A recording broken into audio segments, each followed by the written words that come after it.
Guys, so natagbasakan guys. So muna na to ang daily routine guys. Di ba? Tanawa guys. So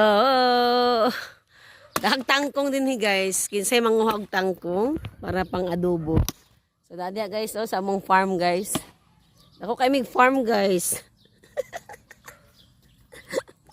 Pero sa silingan din na mo guys. Dili na mo ha. Ayaw ba ninyong ikakuan ha, ikasyak.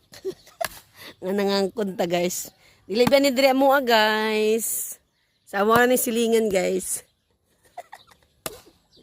So mo na siya guys. Wapatahin mo guys. Pero mga patagkahoy guys. Singot na kay ko. Sabi akong exercise guys. Makaya-kaya guys. Kana ron guys. O kana. Ako to na muna. Dalo na muna dito.